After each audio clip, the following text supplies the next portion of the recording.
Hello everybody, it's Portal, and welcome to the first installment of my series, DBDummies, where I will be going through the basics of Dead by Daylight for new players. Today, I'll go over the basics of the game, like how to play each side and how the game stays fresh.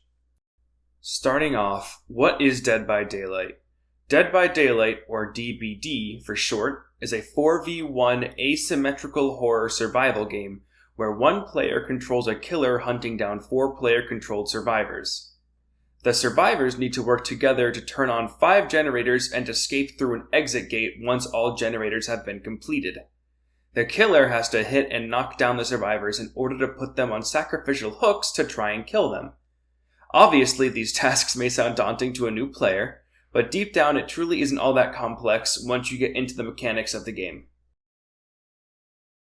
Next up, we have the very basics of gameplay.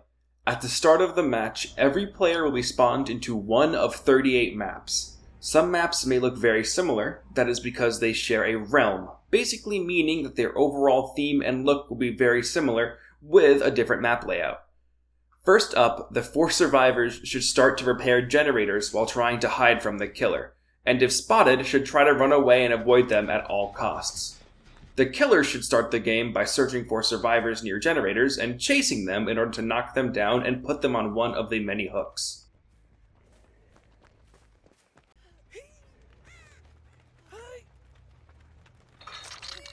There are 3 health states for survivors. Healthy means they have not been hit yet. Once a survivor is hit by a killer, they will enter the injured state. Once in this state, they will begin to grunt in pain and leave pools of blood behind them, making it much easier for the killer to find and chase them.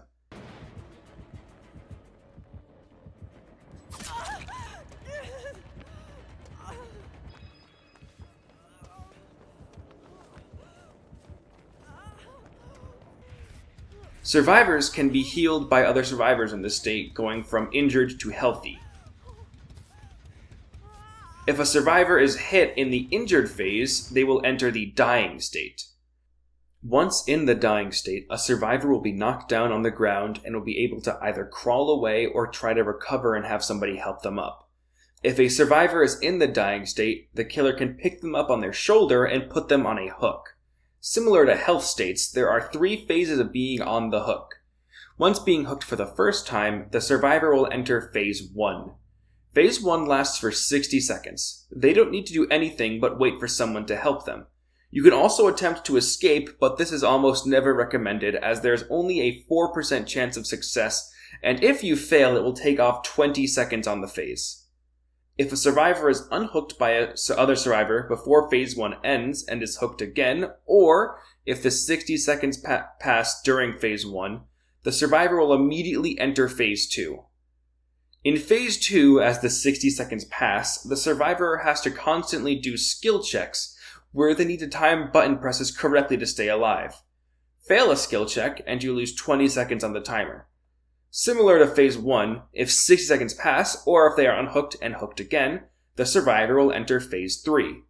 If Phase 3 happens, the survivor will be consumed by the entity and will be sacrificed, being dead for the remainder of the trial. As a survivor, you win by surviving the trial by repairing all generators and escaping through the exit gate. As a killer, you win by pleasing the entity by satiating its taste for blood. Winning can be as little as 2 kills, or more if you're skilled enough as said killer. Next up, we'll get into how the game stays fresh every match. Both the killers and the survivors have hundreds of perks, items, and add-ons to choose from before the match begins. These will all drastically change how the game plays by modifying your playstyle depending on the perks and add-ons chosen. Another important thing to know is that every single killer has a unique power, movement speed, height, and other factors different from the other killers. Some killers excel at rushing down survivors for a quick kill.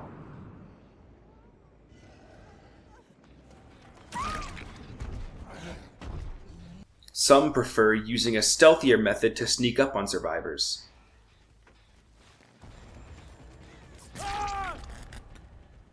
Some prefer using range attacks to whittle them down from afar.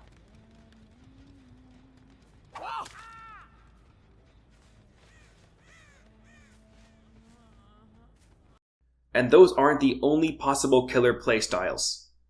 Unlike the killers, every single survivor has the exact same base movement speed and kit, having no unique powers whatsoever, so you can pick whoever you think looks the coolest instead of focusing on the meta.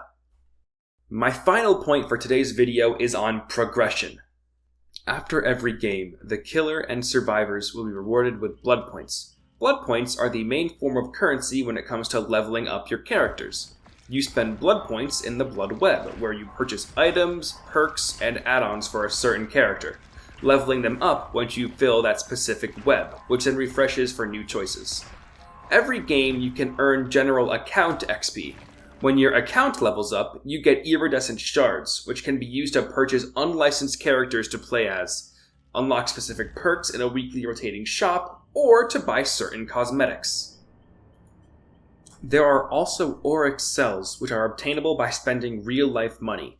These can be used to unlock any character, outfit, or the seasonal battle pass like archives, which give you rewards for simply playing and completing challenges.